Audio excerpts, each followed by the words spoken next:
Hi, I'm Matt. Thanks for clicking on the consultation. This is my preface to the video that you're about to watch.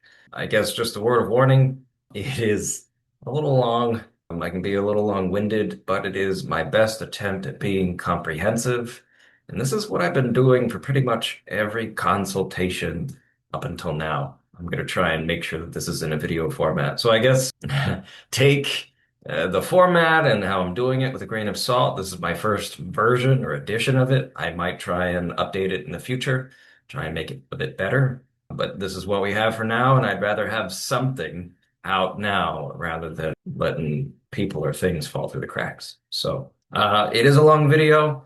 I am getting into a lot of granular and nitty-gritty details about things, but I promise, especially if you're dealing with couples or marriage or the relationship kind of issues, please watch to the end. I promise it'll make sense by the end. Individual people, there are things that I'd like to get into, and maybe I need to make a separate video. It will apply to individuals as well, and I'll try and make sure again by the end you will understand how. But this is just the preface. So, anyway, thanks for your interest, and I hope it helps. Hi, I'm Matt. This is the consultation. Over the last several years, I've been providing free consultations, and this is the most comprehensive way. It's just gotten to the point where things are so exhausting to be able to just share all of the things that I have learned and that I know multiple times in a day. And so this is the solution.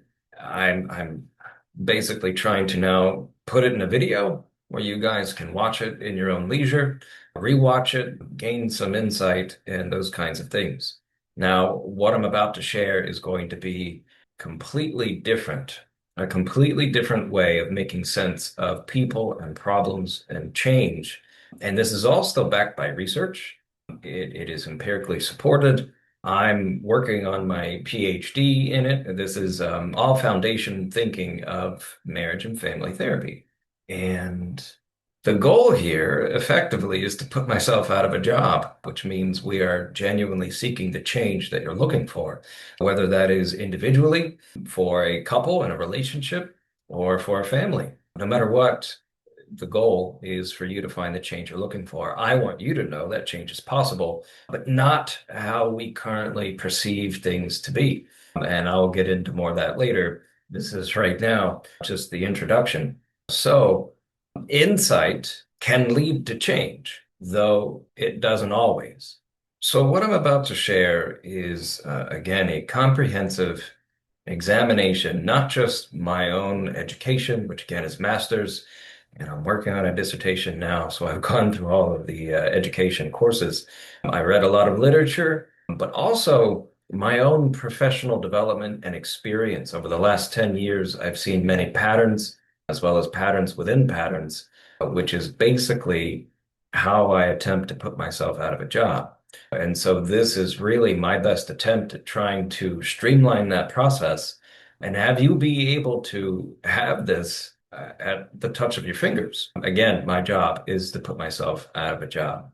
So, what I have found over the last 10 years to be at the root and core of every problem that has ever presented to me.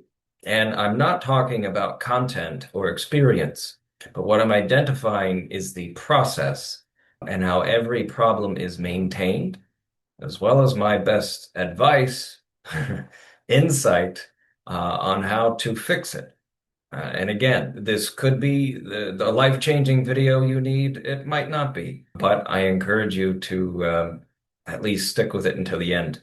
I'm going to give you my best. Again, my job is to put myself out of a job.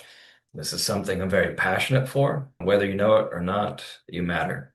So, anyway, without further ado, so you might have noticed I have this giant, big whiteboard on screen, which I guess it depends on the screen you're looking at. But this is my own new way of attempting to put myself out of a job in the digital foray. So I'm going to be trying to diagram a lot of what I'm discussing today just so it sinks in better. I have a graphic display with a pen, and this glove here lets me rest my hand on the screen. That way it doesn't interfere with what I'm trying to do. So, diving right in, what we're talking about is marriage and family therapy. Now, the bread and butter perceptions or theory of marriage and family therapy is systemic thinking. And so this is how I know that number one, it doesn't matter what problem you present with. The very fact that you are even interested in looking in this direction already tells me that there is a cyclical pattern or process to the problem, meaning that no matter how many times you have attempted to solve or fix or change the problem, it just continues. It keeps going. And that is exactly why I have a job. Most problems that we encounter in life, we have some kind of adaptive response or solution to, and that solution typically works. Problems float off into non-problem land. But the reason I have a job is because all problems are maintained in a homeostasis. And I guess I can touch on double binds right now, but we're going to get there later, at least should. But to start where we need to start, let's go back to somewhere around the 1920s. And a really smart guy named von Bertalanffy, more or less, I believe, and you can fact check me if you want, but more or less, he's the father of systemic thinking. And he, as far as I'm aware, and I can be wrong, but as far as I'm aware, coined the term homeostasis. And this will be our first word of the day. Homeostasis is more or less the continued concept of normalcy. It is a reoccurring or established state of normalcy for a system. And systems are complicated. In order to understand a system, I think we could best describe it, or at least have a concept, a cycle. So if you think about cycles or patterns that reoccur, I mean, why not the seasons, right? Our current seasons are maintained cyclically, meaning there's some reoccurring pattern or some level or degree of expectation that it will continue to reoccur. The seasons and the fact that it reoccurs is homeostatic. This would be considered a negative feedback loop.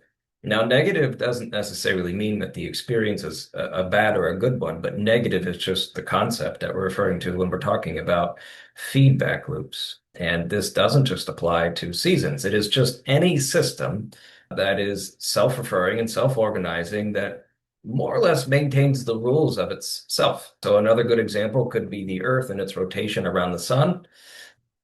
And as we see on here, we can just, navigate around. It just maintains itself in orbit. Now, I'm not going to get into the nitty-gritty of science and what we know there, where maybe millions of years from now it could slingshot into orbit, which is entirely possible. But I don't know that, so who knows? But either way, if it did, that would actually be a positive feedback loop. And how that's different is that rather than a system that's just self-sustaining, where the rules of the system, as we dictate and navigate those rules, as we follow the rules of the system just sustains itself as it is. In a positive feedback loop, as we follow the rules using the data from the system on how to navigate the system itself, the system and the rules in the system will either intensify or diminish. And good examples of this could be maybe the sun going supernova, or perhaps maybe a mic and a speaker. And every time that system completes itself, right, going in circles, it intensifies, right? The mic picks up the speaker and amplifies the sound itself through the speaker, and eventually it's a screeching disaster. Nobody likes it.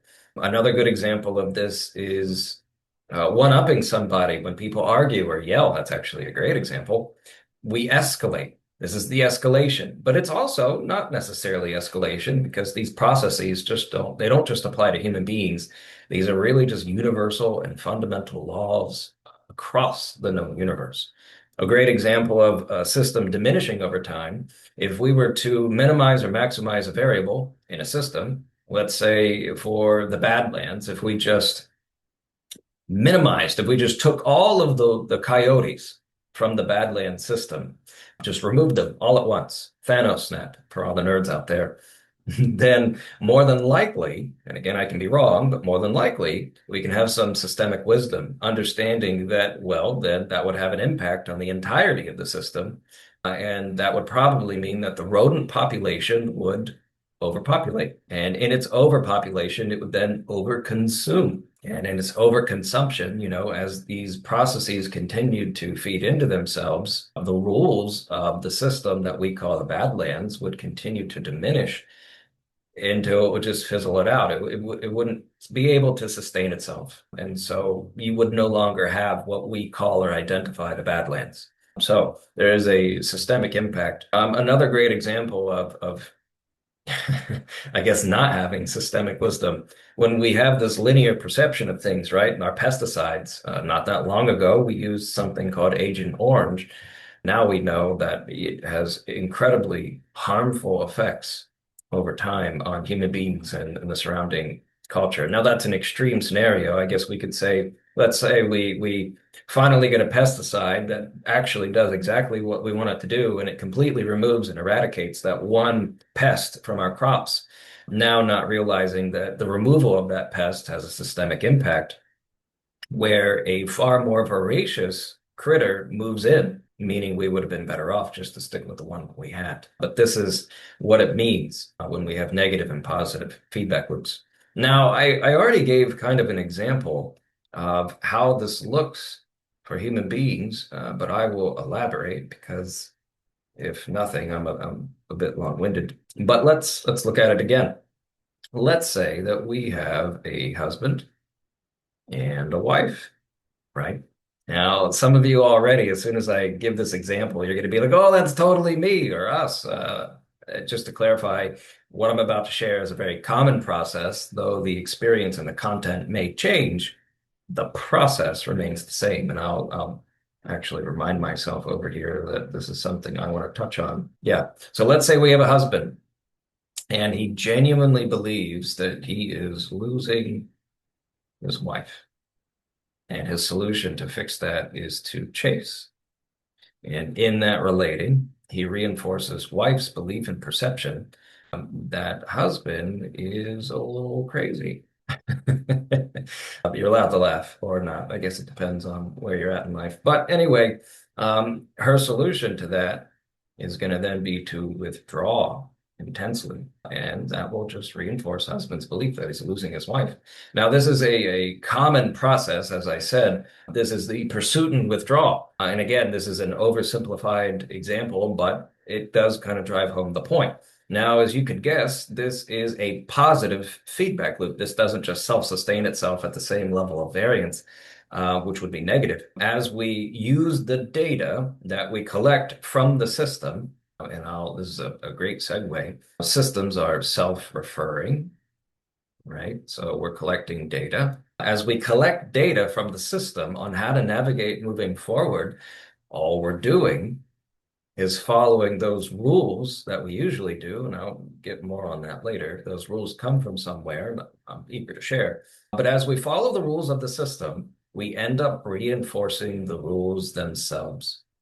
It's not something I like, but it's why I have a job. It's also why I'm talking to you right now. So basically, every time this cycle completes itself, these experiences will grow more intense and we will intensify our solutions. That's supposed to be a stone. We'll intensify our solutions to fix it. The same is true for both.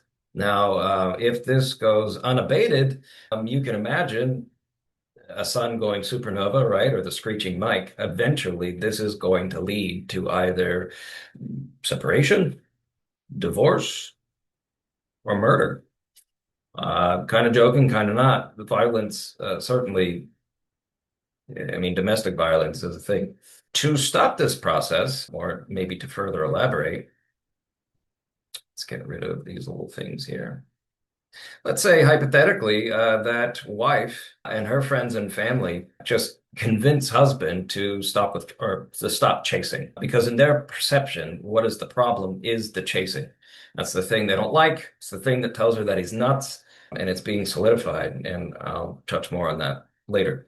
So let's say husband, he's like, yeah, I'll do anything. I don't want to lose my wife. That's what he's most concerned with. So he agrees. He's like, you know what? I will just stop chasing. Now, lo and behold, chasing was actually a solution. It wasn't the problem. It was a symptom of a problem. And the chasing actually did something for husband. It gave him, even though it wasn't a good solution, it gave him some measure of reassurance that he wasn't losing his wife somewhere in the interaction. Otherwise, he wouldn't have been doing it. And so now he has to deal with that anxiety of not having any at all feedback from wife and the system about where he stands in his fear of losing his wife. And he's going to more than likely come up with a new solution to survive, to cope. And let's say for this instance, it's substances. Now, substances could be, just to clarify, it could be a carton of ice cream every night. It could be binge watching Netflix. Stranger Things is coming out later this year. Again, nerd. But it could also be cocaine. I mean, we can go there. It could be any of these things. Either way, it is not going to convince wife that husband is any less crazy. And I would reassure you, I guarantee it, she will continue to withdraw because chasing was not the problem. All they did was mitigate a symptom. Now, if this sounds familiar in our current medical model perception of problems, it should, because this is how we've been solving problems for a while. This is actually called Cartesian reductionism. And you can Google that if you want. I'm not going to spend too much time on that here, but it is more or less how and why we have the linearity associated with all our problem solving in our Western culture. Now, to elaborate a little bit, this is much like having the flu. Let's say we have the flu.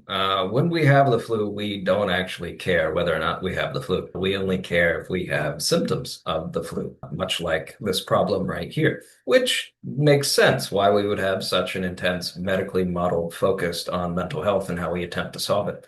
However, it doesn't exactly explain everything. And I don't necessarily like it when I hear people are depressed because they're sad and they're sad because they're depressed. It's a little redundant for me. It's an oversimplification. I like it when things make sense, and I hope you stick around to find out how things make sense. I guarantee you the way in which your problem is operated and maintained makes sense given the context. If there's anything you take from the consultation, please, it is that there is a way in which you both or all of you make sense. And I hope you stick around to see how.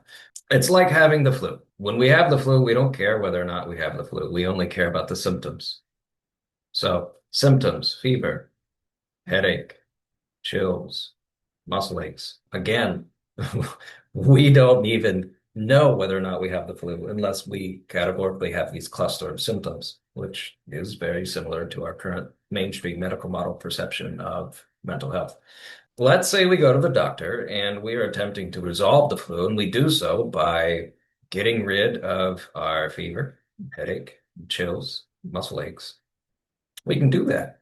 We can get rid of all of the symptoms, which are, again, these are our body's best solutions to fight against the flu, or products directly associated with our body's best solutions to fight against the flu. But it does not get rid of the flu. We can get medication for the flu. Don't get me wrong. We can do that and we should. But if we're not targeting the flu itself, the body, since it is one entire system, has to have an impact. Now, I'm not a medical expert. I am an expert in systems. And so I know some things here irrefutably, but that doesn't necessarily mean that I'll always be correct. Now, my estimation, right, that if our body has no access to solving the flu, and we still have the flu, and we've gotten rid of our body's attempted solutions, well, I'm going to guess, and I could be wrong, but I don't think that I am, that our body is going to get much worse, meaning we may succumb to the flu, maybe die. We could probably actually die. Or I have a second guess, because I know systems are very adaptive, and our body and our brain is incredibly wonderfully adaptive in ways we can barely even comprehend. More than likely, our body will just come up with a new solution. Now, I can be wrong, but either way, this is still a metaphor for what's going on here, and it is no different than what took place over here, which I guarantee you is what happens in other systems. Again, this isn't just for human beings, this applies to the universe, thermodynamics, physics, any agriculture or economy, it applies to it all. Any system is going to be self-referring and self-organizing. Now, my job is to identify the patterns within the patterns of relating. And when we do that, we can actually find out what the actual problem is. And when we get rid of the flu, then all of the symptoms go with it. And that is ultimately the goal. And ultimately, why I'm talking to you at all right now. So let's see if I can do that. Now, a part of why this is difficult is because human beings are complicated. Human beings have this wonderful thing called the limbic system. As a matter of fact, all mammals have limbic systems, and this is basically our capacity to have another mammal's experience as if it were our own. So if you want to imagine a watering hole, I have no idea how good my artistic ability will be. If we're in the safari, right? And, well, I don't know, maybe there's some grass here and we have some animals, whatever. We'll just stick with stick figures for now. Uh, Let's just imagine that I have a whole herd of these animals at this watering hole in the safari. We have lions and hippos and gazelles, right? And they're all, in this current little peace treaty to try and not die of dehydration. And one gazelle, flinches. Next thing you know, the entire herd takes off because they all have limbic systems and they are using that threat response as if it were their own. And they may do this at an instinctual level. But human beings are actually way more complicated. The human limbic system is about 1 trillion times more complex and complicated than the next mammal down. Babies, actually, right out of the gate, are little limbic systems. The rest of their brain is pretty much garbage at doing anything.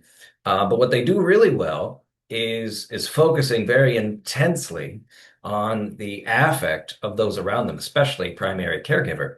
And so what they're doing is learning how to regulate their own emotions through the affect of others. And we get better at this over time. Now, the rest of our brain develops and we get better at logic and reasoning and spatial and all that fun stuff.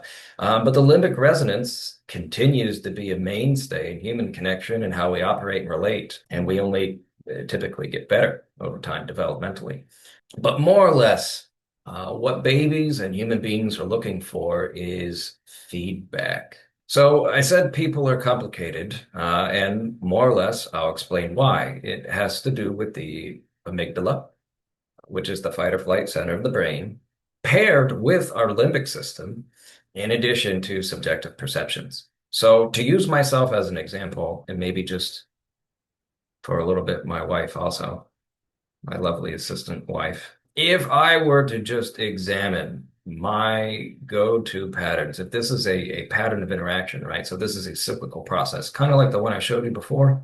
But typically these processes have double binds, and I'll explain those later. But basically, if I were to examine my interaction, whenever there is a problem, more than likely, and again, I can be wrong, but more than likely, I have patterned perceptions as well as patterned solutions anytime I perceive there to be a problem. And I say that within a fairly confident, measured way. In other words, whenever we're in a problem, especially with a spouse or significant other, we typically have this perception, right? People present to me saying, this is our problem.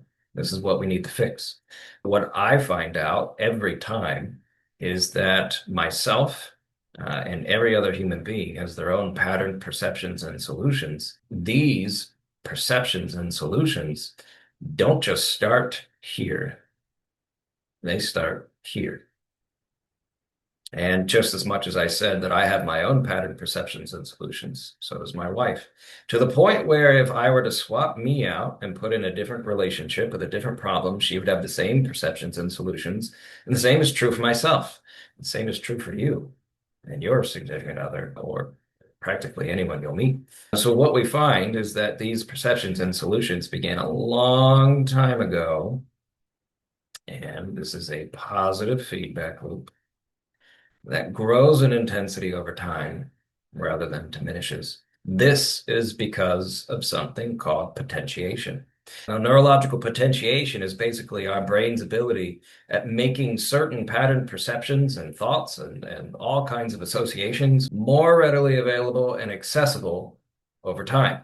I guess the simplest way to understand how and why is because it's there to protect us. It's trying to keep us safe. So, for example, if a long time ago, if we were bitten by a poodle, well, our brain would likely code all poodles as dangerous. And so let's just look at that. Poodles, dangerous. And more than likely, our adaptive response and solution to that traumatic experience would be to intensely avoid. However, the irony is that in our own avoidance of the poodle, for if we're navigating that way for the rest of our life, we would only ever reinforce the perception that all poodles are dangerous. We would never actually habituate or challenge any assumption that we would hold that any poodle could be different. And so these processes, things like this here, tends to start way back here. And then as we continue to navigate through or around using the best solutions we have, what we tend to find is that, well, life has a lot of poodles. You can't really avoid them, especially if what we're trying to avoid isn't exactly the content of the poodle, but maybe the experience of the poodle itself, meaning whatever the meaning we have in that experience of being bitten. What if we were too slow or too tall or something, right? And then we go ahead and reoccur or pair those associations again with other things over time. Well, at some point, we tend to get pretty sensitive. Now, I can make more sense of this, and I will later. But for now, just to go back to human beings being complicated and understanding we have potentiated neurology that is incredibly subjective, meaning that some of us can have certain experiences on a scale of 1 out of 10, meaning it's not a problem at all.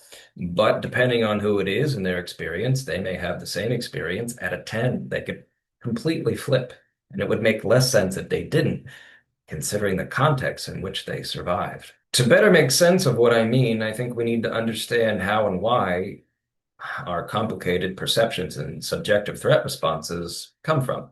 And the best way I can explain it, well, we already know that the world is full of systems, or at least I hope you know by now, and systems impact children. Go figure. Now, predominantly, the system that has the greatest effect and impact on children is the family system. And the family system contributes to the lens of what is and what should be for children. Now, I want to go ahead and take a moment to say that our most empirically supported notion, meaning what we find in evidence and literature more than anything else in all of our studies, is transgenerational processes being passed down from one generation to the next. You could say whether or not, I guess if you're looking at a genogram, right? If we have a family system and it passes it very linearly or directly, we can say we pass these things directly to our children, but sometimes it is the system in the prior that passes it. It will skip a generation. And there are pattern processes at play here that go beyond just our linear ideas of, well, it was just passed down biologically, or, well, it was just learned behavior. It is far more complicated than that, but it is pretty easy once you understand it. And I want to help you understand it. So, children, in relation to a family system, when we are growing up, and let's say that as we're growing up, if we're met with any kind of problem that is reoccurring, and that can range from, I guess, subjectively small to large, however you want to describe it, but more or less, the more dysregulation that we experience in the family system, the more precarious we have to navigate feeling safe in it. And this is very important. What we end up coming through or developing as we develop from children into our own adulthood, where we facilitate our own system, yeah, or attempt to, along the way, we develop rules. And I would call them rules of survival, actually. And I call them rules because they don't actually feel like choices. And they don't feel like choices because your brain convinces you that they're not. More or less, this is your brain's threat response to things that should not have been threat responses. And what I have found is that there's something, unfortunately, ironic about following these rules so intensely that very often reinforces the response itself. And we very often get stuck.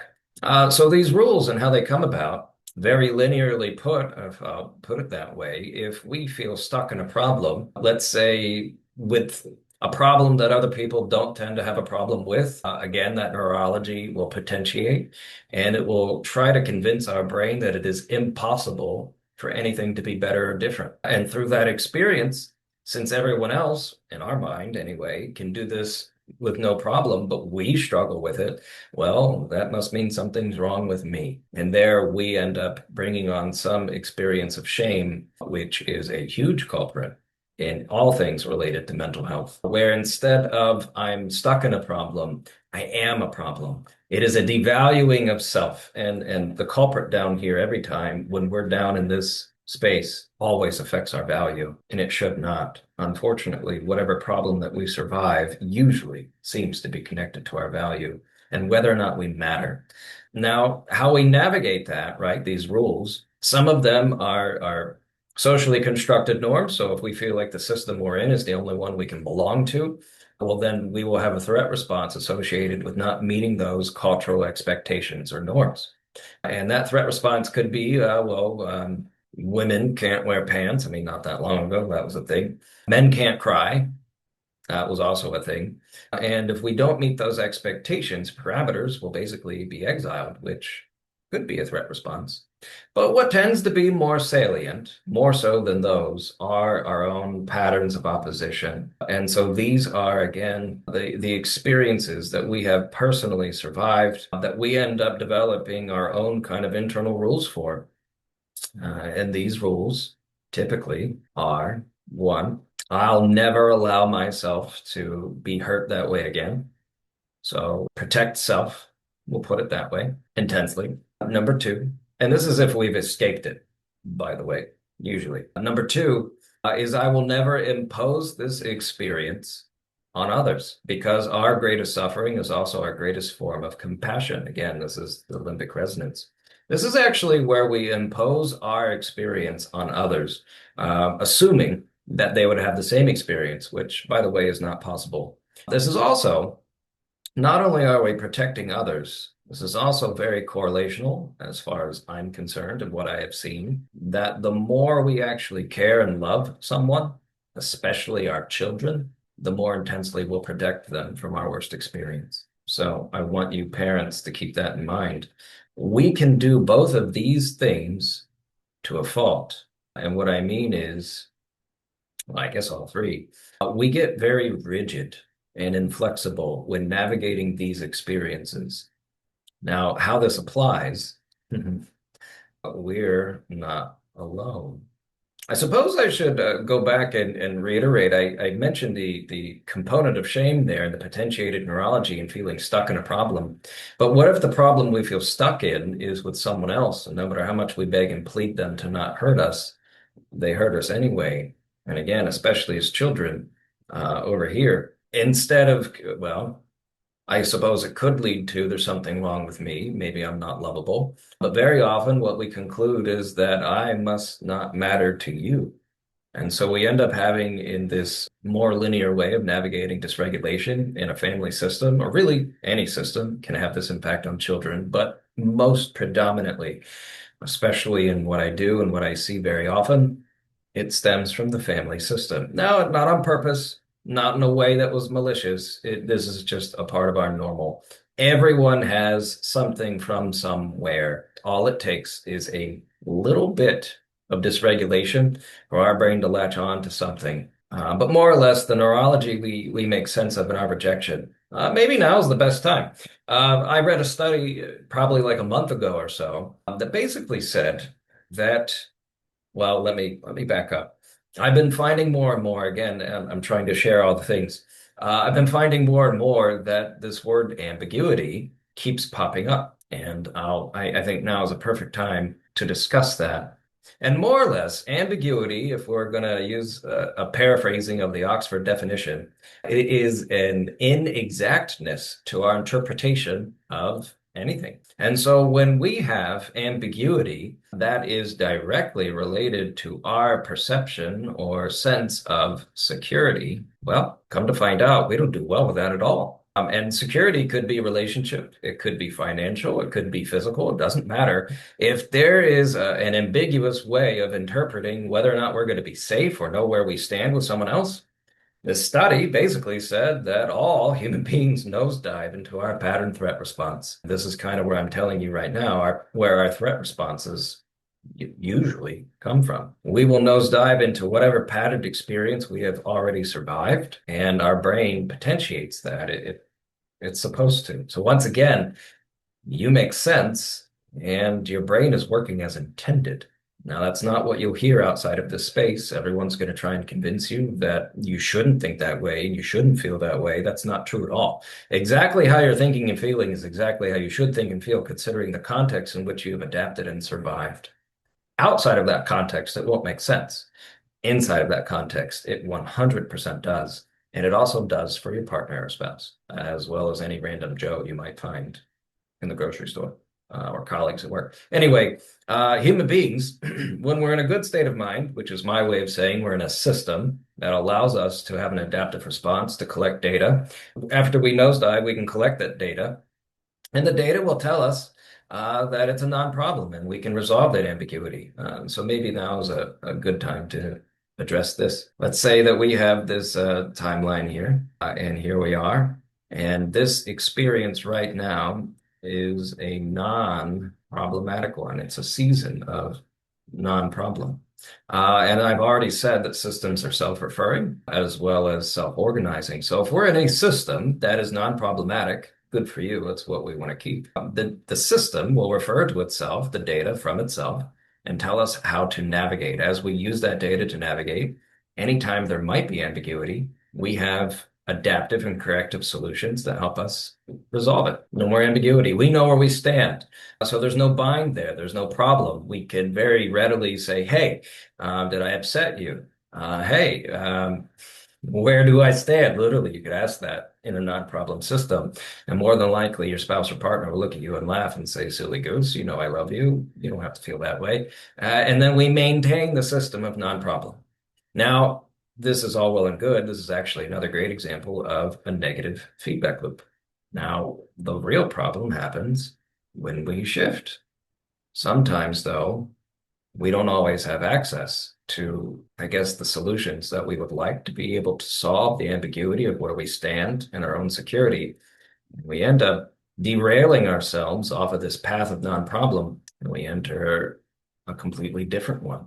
And this is where we exit a negative feedback loop and enter a positive one that grows in intensity over time and is not sustainable.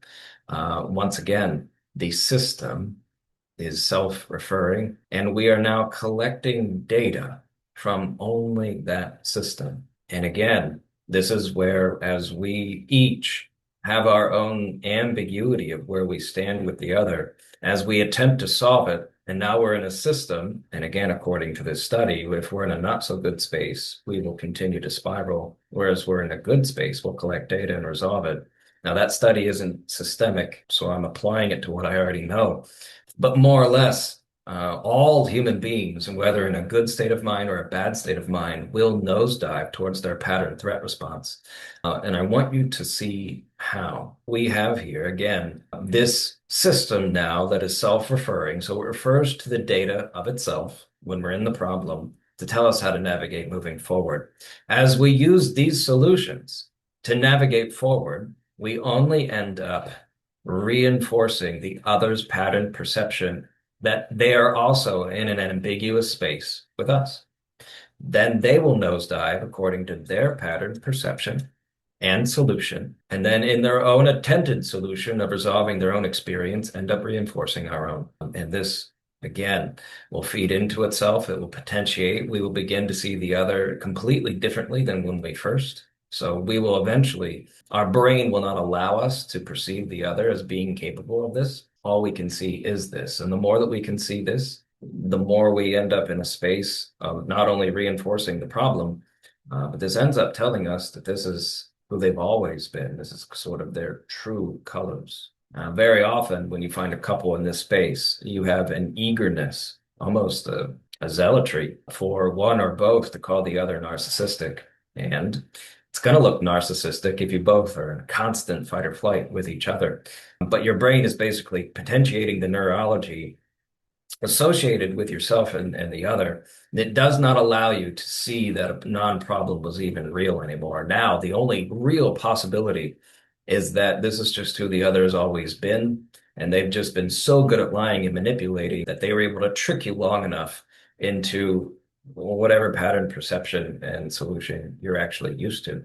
And I would guarantee you that if this is happening, the thing that you're making sense of here about your significant other, I would put money on it. I can be wrong, but I would put money on it, is the same exact thing that you have already patterned survived, and the same exact kind of problem that you have a patterned perception and solution for in other relationships, not just your spouse. Now, sometimes connecting those dots isn't easy because we can have patterns within patterns of relating, but I'm really talking about an experience here that is patterned, and our brain doesn't work this way. Nobody thinks like this. But I'm telling you, this is not just a human thing. This is the process of literally the universe, whether we go into the macro and celestial bodies or the micro in subatomic particles and all of that. So, all of this being said, if I were to now construct this down here, if we were to examine this, we have each, as they experience their own ambiguity, impose that experience and how they solve it on the other. And this is ambiguous. This is usually some form of un. And as they experience their ambiguity and they solve it, they reinforce the other. This not only attempts, well, not attempts, it not only explains very definitively what you're already going through with your current spouse, but it also explains our current political environment, where we have one group of people who really don't like being imposed upon in their experience of danger or threat response. And as they, in that ambiguity, as they attempt to solve that, they impose solutions on the other group, and that elicits their own threat response. And as they attempt to solve that, they impose back on the other. And we have been going in circles since before you and I were born. And more than likely, we will continue to do so. Anyway, that aside, my point here is to be helpful, and I need you to understand that unhealthy conflict predominantly is why we're talking. Now, there are other things, and I know that a lot of this is applying to couples and families, or to really just any relationship at all, period, which is all connected. It can't not be. What I haven't talked about yet are double binds. And as you're beginning to see, this here is a double bind. There's a lose-lose. All problems are maintained by two inflexibilities. This can be interpersonally or intrapersonally, meaning with other people. So interpersonally or intrapersonally, it doesn't matter. You have to have two problems for a problem to be maintained.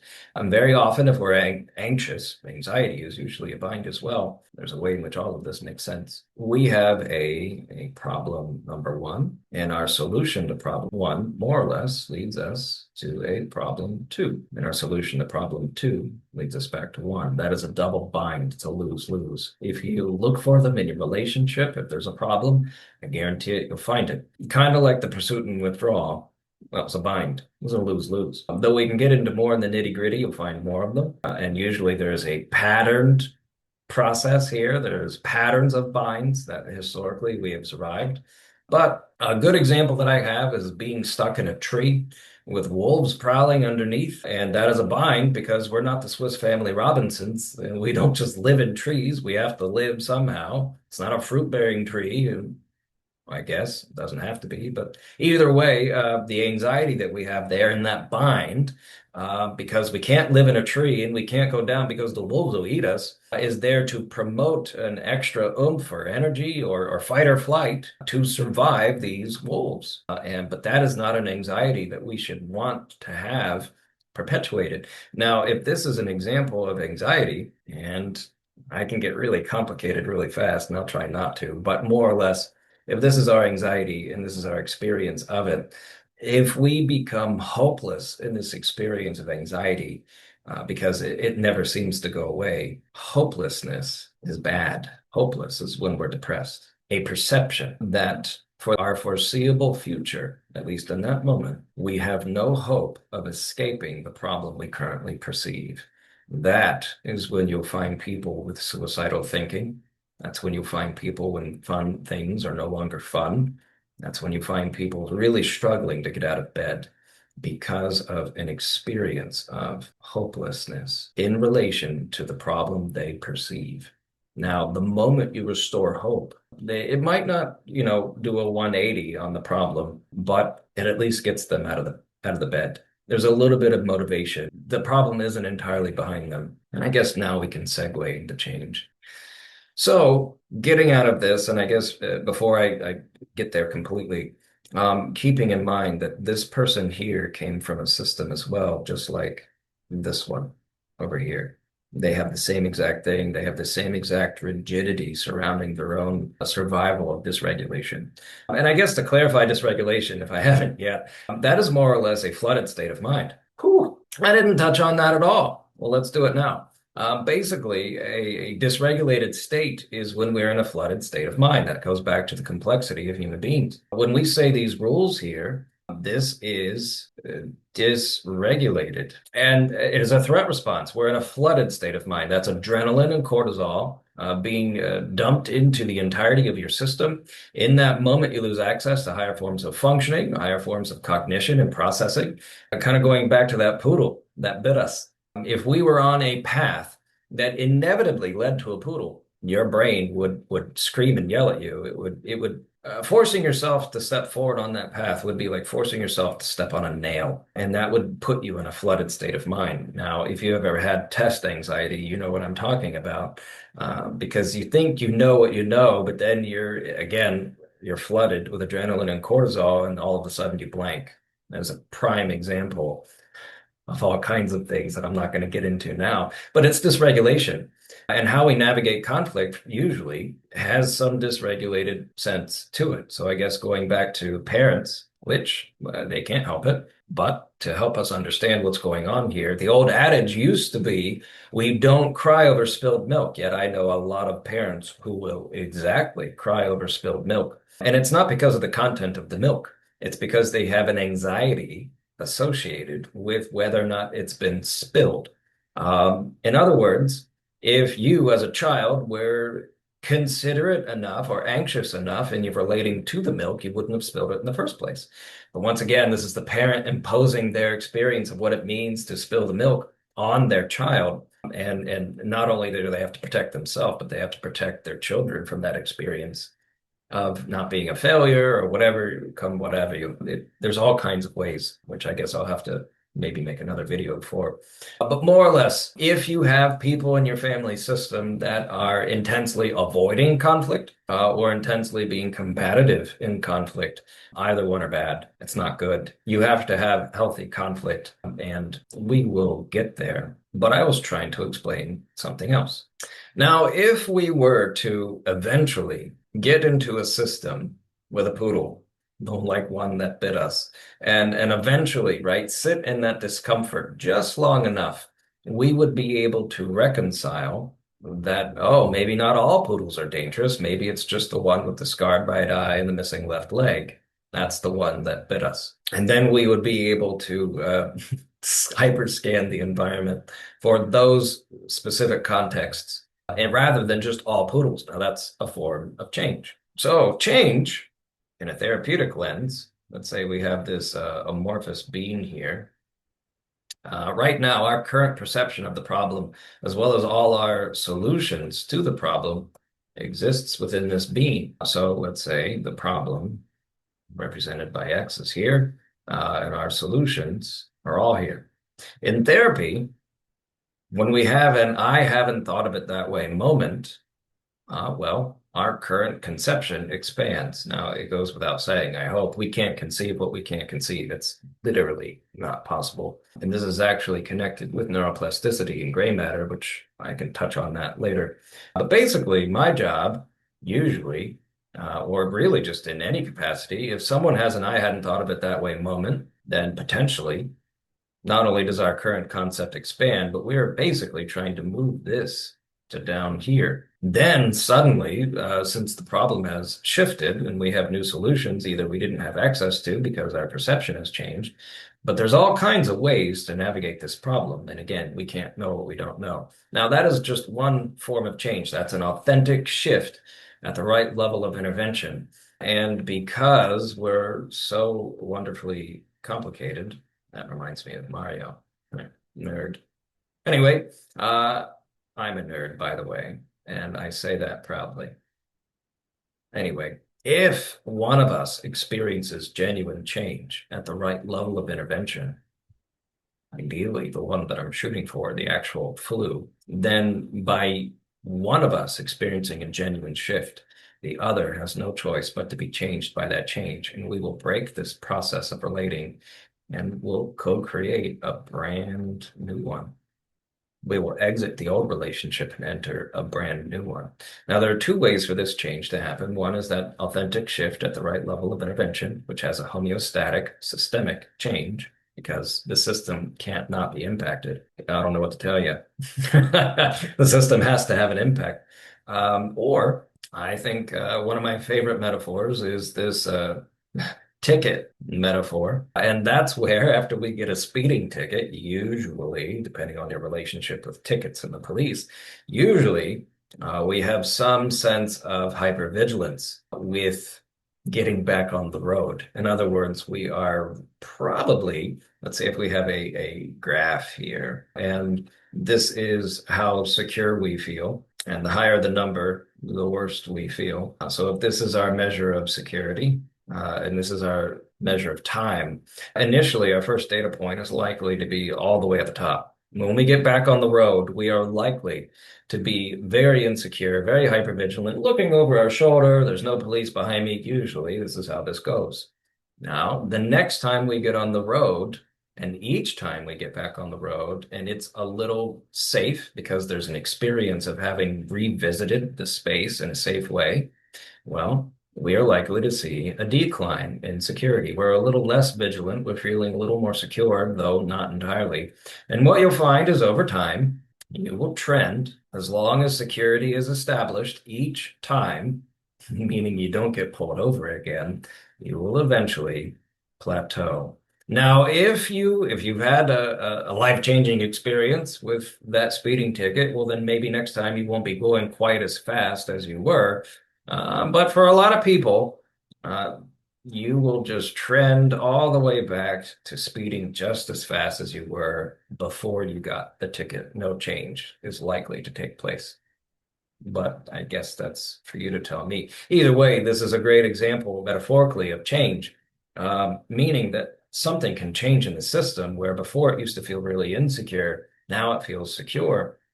And over time, instead of it this one big shift all at once, which is possible, now it's every time we revisit that system and it's safe in a way that surprises us, in a way that we didn't expect or anticipate, we then have to reconcile with that change. It has an impact. And over time, we learn that it's safe to the point where it becomes a non-problem. Those are the two modes of change that I can at least share with you off the top of my head. Now, going back to conflict, healthy conflict, and this is, again, out of the 10 years that I've been doing this, my best absolute advice, putting it all together, right? So we have us. We'll reference this as self. Let's stick with blue. And then we have who knows who. It could be spouse, could be partner. Really doesn't matter. It could be a random Joe at the grocery store. If the goal here is healthy conflict, meaning that we're trying to mitigate the unhealthy dysregulation that usually takes place, which, by the way, if you're ever arguing or debating, you've already lost. Just keep that in mind. All that does is reinforce the other's belief and perception. So genuine change comes from the conversation, understanding new neurology. Oh, I never thought of it that way, which comes from connection, which the limbic system is built for. We will flow naturally to connection.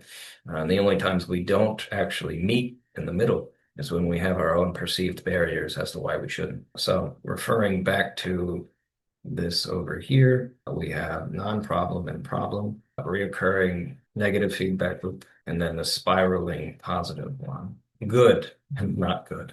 Yeah. So when we want healthy conflict, that means we have to resolve the ambiguity. Now, this is really important. I think I'm actually gonna write this. I think it's that important. Number one, we can't change anyone ever, unfortunately. I know. You can't fix them. You probably heard that your whole life, but I don't change anyone. You don't change anyone. You can't force anyone to change, and trying to do so will only make it worse. That's actually probably a part of the problem already, just so you know. However, you can change always your role in the homeostasis, and you will always have a role in the homeostasis. Now, what this looks like, and we've been discussing it this entire time, your role is always going to be your patterned threat response every single time. I can say that. I mean, I can be wrong, but I can say it with a measure of confidence. And again, this is me giving you my best with the 10 years that I've been doing this. Your role in the homeostasis is patterned each time. In other words, when you are met with someone else's dysregulation, the neurology that your brain follows is the potentiated neurology that's already been there. You're not making up new concepts or ideas, you're reinforcing old ones, which puts you into your own state of fight or flight. Imagine if we had if we adopted a beaten and abused poodle, and that beaten and abused poodle, it would not matter how kind you are, it wouldn't matter how considerate or how much food you gave it, it is likely to bite you for no reason, none at all. Any interaction is going to feel dangerous to that poodle. Now, you can spend a great deal of effort and time and energy in reforming that poodle. That's possible. It probably won't be overnight. And you will have to maintain your own regulated stance, meaning that if you were to have any dysregulated response associated with being bitten, so let's say you flip out or scream or yell or kick it or push it or anything like that, you are now completely facilitating the system that it came from. And it's infectious, in other words. So it is anticipating that response from you and its own anticipation in that response from you. And because of, well, it makes sense why you would relate to it in a dysregulated way.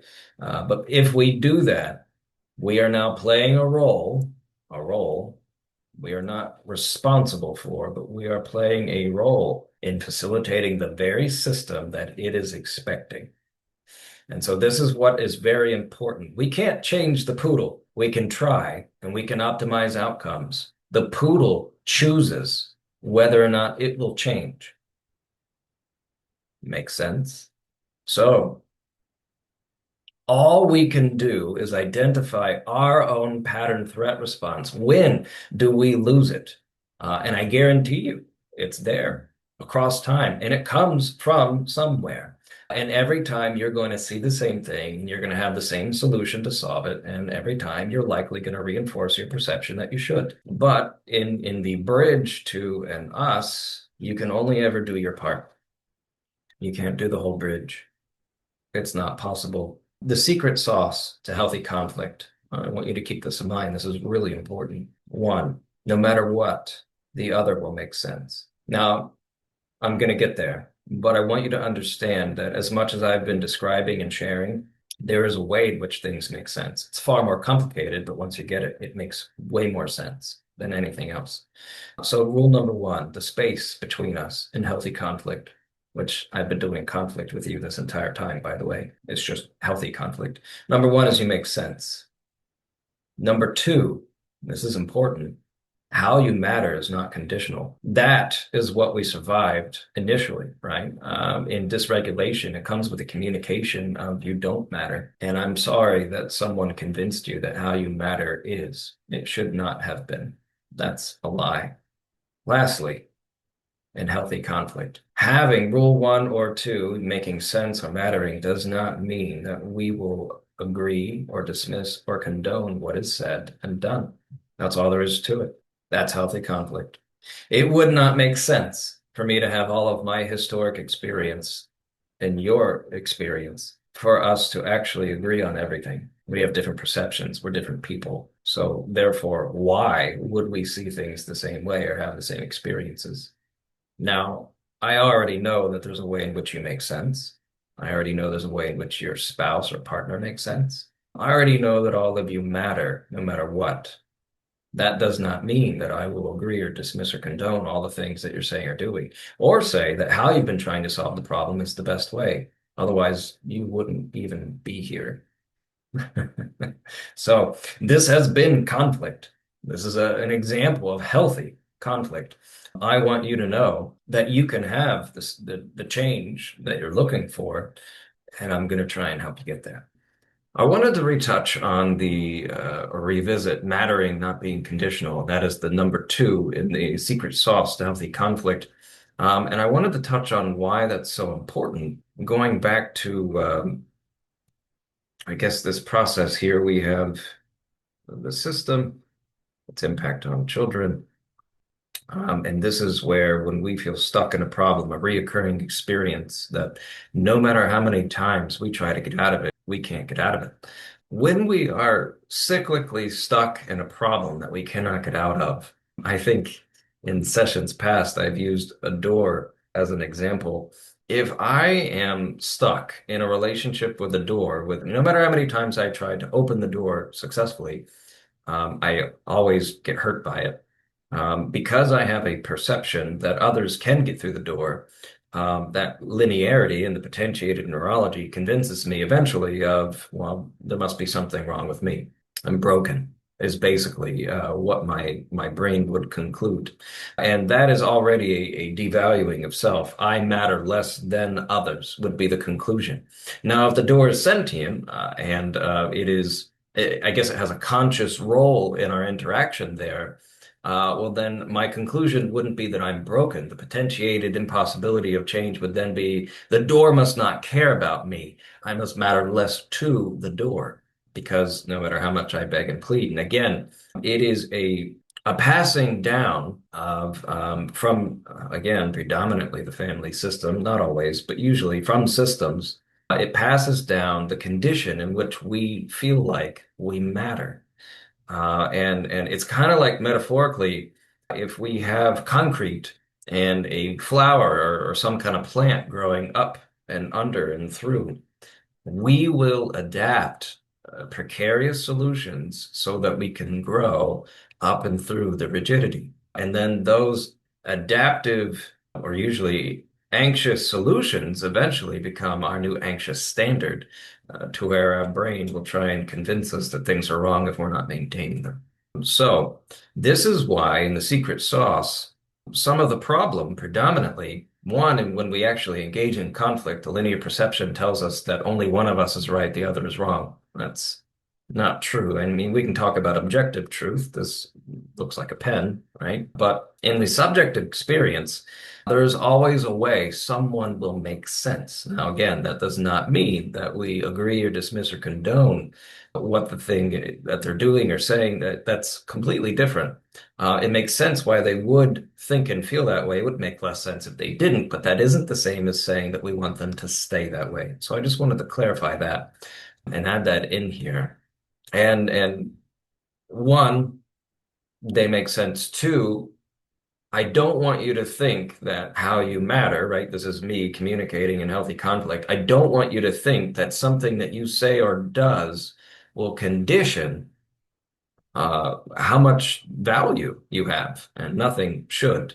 Though mattering, in my opinion, right, is usually when we're stuck in a problem long enough, our brain convinces us that we either matter less to others or matter less than others. So that is also a part of the solution. But neither one or two dismisses the three, which is that doesn't mean I'm going to agree. And it would make less sense if I did. I wanted to also touch on that this process of well, distinction is not just for human interaction. Conflict isn't bad. And again, I think this video and everything I've been saying is a point of conflict. Homeostasis can't change without distinction. I guess people say, right, the definition of insanity is doing the same thing over and over and expecting different results. If we're in a system that's considered to be homeostatic, every solution is only going to reinforce the exact same process we're already in. And in order to change homeostasis, distinction has to be inserted. Now, out in other ecological systems, right, this could look like lanternflies being introduced to the system, and that forever changes the system. It can't stay the same. And thankfully, our system has adapted, and now we have birds and insects that eat lanternflies in a way that it didn't used to. I'm talking about the state of Pennsylvania. But the same is true for human beings. If we don't do something different, and I don't want to emphasize the doing because that's not actually the best way. That's kind of like a diet intervention. We don't want to force ourselves to do something that we don't necessarily want to do and expecting different results. Far better that we experience a genuine shift in our perception, which then changes how we do things. And that is why I'm talking about conflict, because every bit of this video and what I've been saying, the goal is for you to have this, oh, I hadn't thought of it that way moment, which then promotes an authentic shift in how we relate and how we change. So, what I'm trying to communicate is that homeostasis is self-correcting, as I've said before, and it maintains itself. And therefore, conflict is necessary for change. It cannot be avoided. You can't do it poorly. You can't just come in like a wrecking ball or steamroll people. That won't work. But you can't avoid conflict either. Neither of those solutions, they're too intense on either extreme. We need a dynamic fluidity in our relating. We need to be able to insert distinction into the system so we can actually find an appropriate solution for how to move forward. So I just wanted to touch on that as well. Time for a recap, because I know this has been a long time, and if you've been following along, I just want to make sure that we're putting all the pieces together, and I'm going to do my best to actually go through some form of synopsis. Again, I'm trying to desperately put myself out of a job before I have one. So, number one, systems are self-corrective and self-referring. This basically means that systems will generate rules of how to navigate the system, and by following the rules of navigating the system, it will reinforce the rules itself. And let's say that we have like a GPS, actually. Before the GPS, people had to actually create gray matter or neuroplasticity associated with solving how they navigate the world. After the GPS, now we have many generations of human beings that completely rely upon the GPS to know how and where to go. And the more that we rely on the GPS, the less we will adapt the neurology to navigate our how we're going. Now, that doesn't mean we don't have that adaptive capacity, but it would take getting rid of the GPS entirety, more than likely for us to adapt those solutions. My point is, though, is that if a system grows reliant upon certain functions or things, it will stop correcting itself. It will actually correct, try or attempt to self-correct, reestablishing the thing that you just got rid of. That is actually a state of withdrawal, if you want to think of it that way. So, for example, if we had trouble using the bathroom and we took a bunch of X-lax and we were consistent in taking those X-lax, our system would grow reliant upon having those enzymes being put in as a substance, and our body would stop producing them ourselves. And so when we eventually feel like we're ready to go off, we go just cold turkey. Well, now we're putting our body into a state of shock. That is a state of withdrawal. And I'm really trying to paint a picture here that all systems are self-corrective in this function. If you're a family member and you're predominantly the one to make everybody's lunch and do the cooking and cleaning and be really mindful about everything, well, the system is going to grow reliant upon that role. And the only time it will be a problem is when you try to back off on any of those roles. Likewise, if you're at work and you do 80% of the responsibilities there, the system will grow reliant upon that. And the moment you dip down to 70, that's when everybody throws up their arms and they're like, what's going on? Why aren't you doing all the things you normally do, even though they're only doing the 20%? And they will throw a fit that they have to do more than 20% because that is their normal. So I want you to keep that in mind. All systems are self-corrective and self-referring. Number two, systems are universal. So what I mean is, this is not a concept that just applies to human beings. This is something that applies to literally all of the universe. The concepts of homeostasis applies to all ecologies. It applies to all processes. All stability is maintained within a dynamic equilibrium.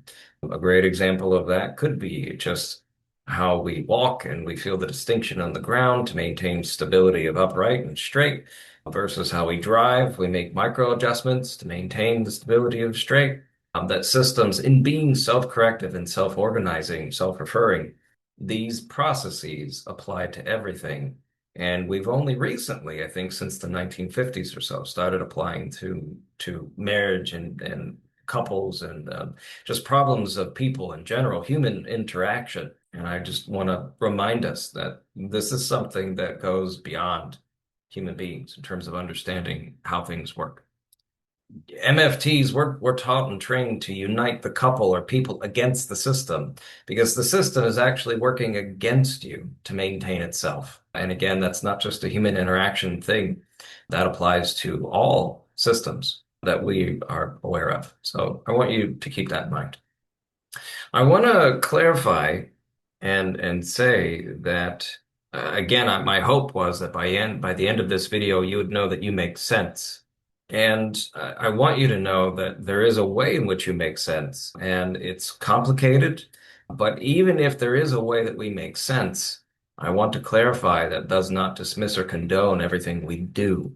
So yes, as I've said before, it would make less sense if we thought or felt any differently. Yet at the same time, those solutions aren't working and they're not always good for us. So it would make sense that when we're having a bad day, we might be tempted to have a seventh slice of pizza. I know I would. However, that does not mean it's good for me to always have a seventh slice of pizza. I'm sure there would be probably some not great consequences of doing that. So, and you making sense is my way of saying that you're not broken. And there's context to the chemical interactions of the brain as well as what's going on. So in my opinion, if you're convinced that you're just ADD or ADHD, yet there's context in which you don't have those symptoms, then that kind of tells me that if you were broken and something was wrong with you neurologically, then the context should not matter. That if you're just chemically imbalanced, that imbalance should pervade every aspect and not just in certain parameters. And if there are certain parameters in which that chemical imbalance is there, that tells me that the context and the experience has more to do with the chemical rather than just the imbalance itself. So I wanted to point that out. You making sense also, in my opinion, means that you're not broken. And that is in line with systemic thinking and systemic therapists in general. I want to remind us about our pattern perceptions as well as our pattern solutions that are really affiliated with threat responses. So all of us have patterned perceptions and solutions that when we are faced with ambiguity, we go back to this potentiated neurology, one, on how to make sense of the problem, and two, on how to solve it.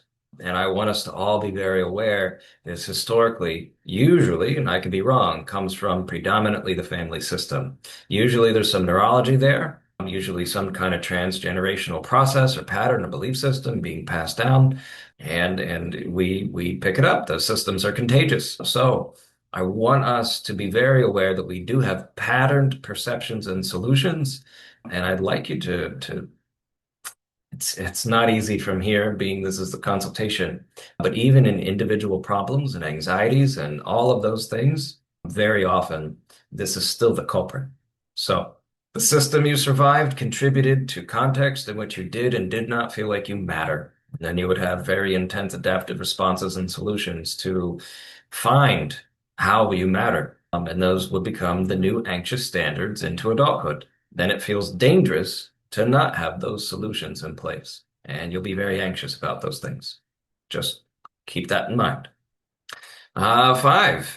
A reminder that we can't change anyone, only our role.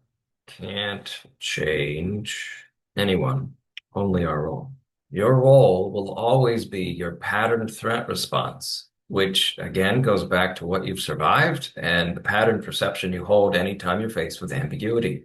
If you can work on that, that has tremendous impacts that go far beyond just interactions with human beings, but also the possibilities or the things that we have our own personal anxiety about that contributes to limiting our success.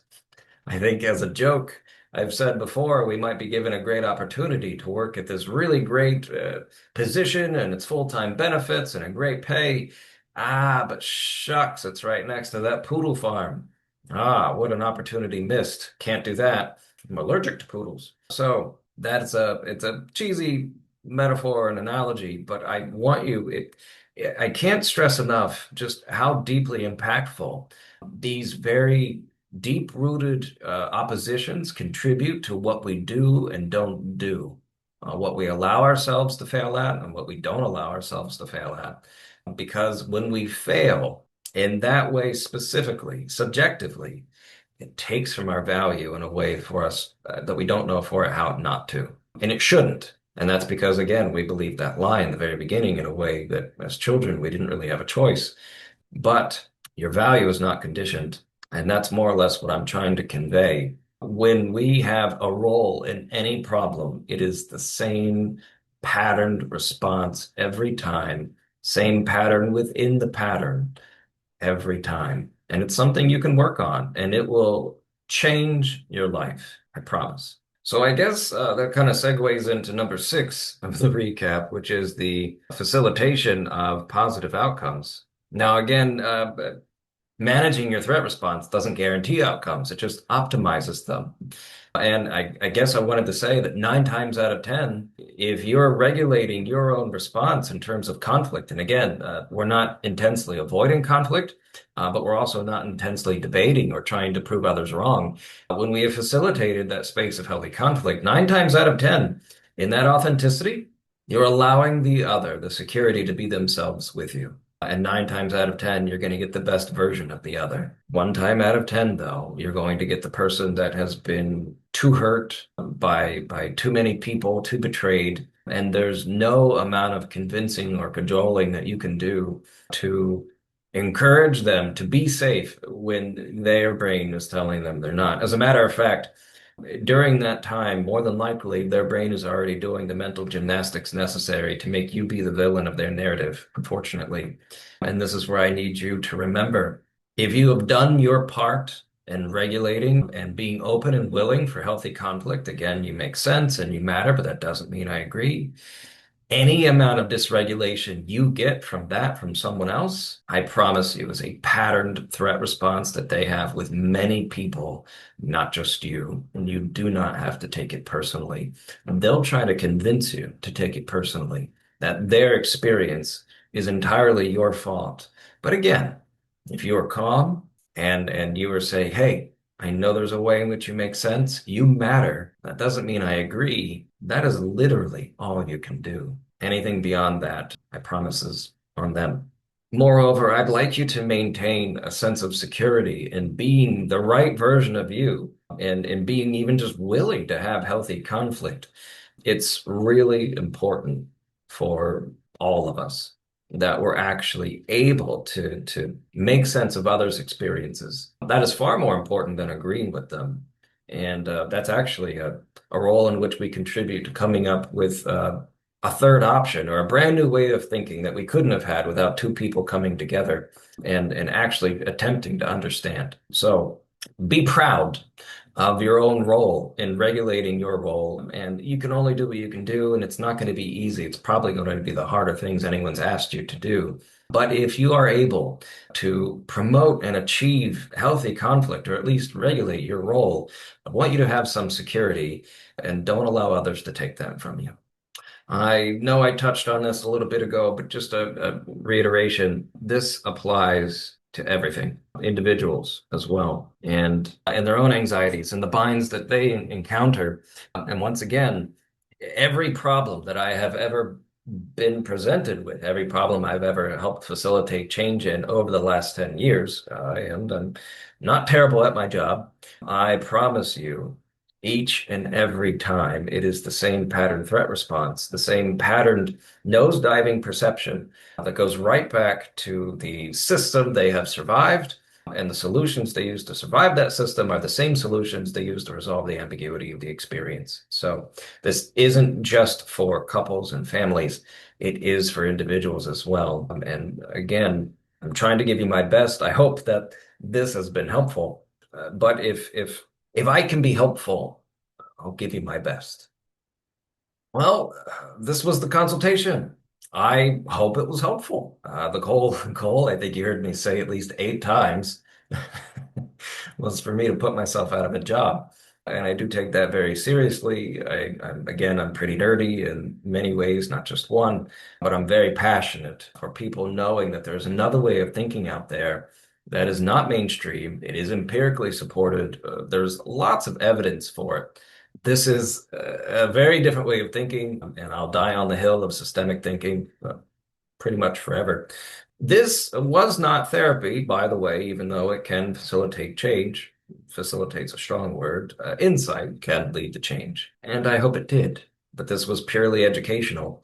I talked about the root underlying process of every problem I've ever seen. And a lot of this is a recap of my own education and training, but quite a bit of it was also the inductive data collected from my own experience of being a therapist with other human beings who suffer. And I'd like to promote not suffering as much as possible.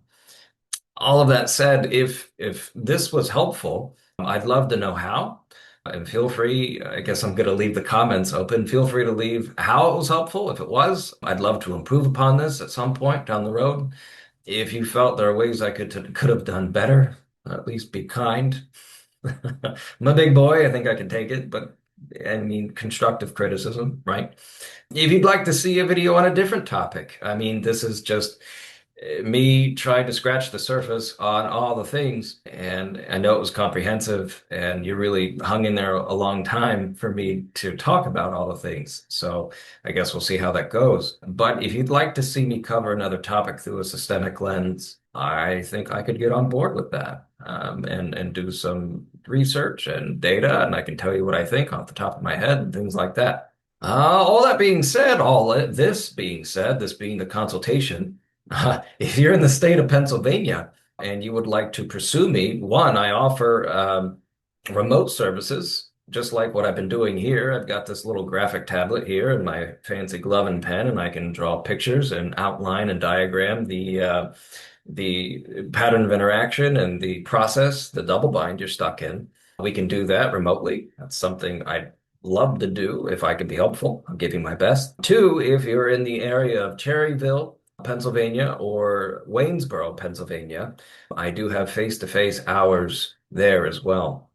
I imagine this video, you're likely to find it on my website. That's Matthew Tapper's Systemic Therapy. And you can schedule yourself. You can see my schedule that way. And you can just go ahead and I would be happy to give you my best and put myself out of a job. No matter what, I hope this was helpful, and maybe it did put me out of one already. That is the point. It's why we do what we do. No matter what, I hope you're able to find the change you're looking for. I want you to emphatically know that the human brain and our capacity for change goes beyond our current comprehension. We are incredibly adaptive. As a matter of fact, what we refer to as characteristics and traits that are patterned about us are already our adaptive responses and solutions that we feel like should be in place. So at the end of the day, all we do is choose who we want to be. If it doesn't feel like you get to choose who you want to be, that's something that can be worked on. And that's also because our current solution of choosing is actually contributing to the version of us that we don't actually like. So I want to keep that in mind. I can elaborate that more in an actual session, but I'd be happy to be helpful always. I find that when you understand all of the pieces, when you have all the pieces to the puzzle and you put it together, it makes a pretty holistic picture, one that makes sense given the context of everything, rather than omitting or oversimplifying. it creates a pretty complete picture of what's going on.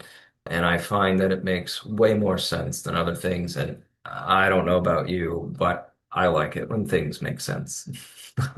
But that's me. I'm that kind of nerd, I guess. But again, these cyclical processes are a part of everything, not just human interaction. It's just a part of the universe. There are reciprocal relationships with uh, what is it? The curvature of matter and mass distorting space-time in relation to celestial bodies. It's just wild stuff that we overassume a bit too much. But anyway, if I can be helpful, please let me know. And thanks for hanging in there all the way to now. And hopefully I'll see you again soon. This was the consultation. Until next time. Thanks. Bye.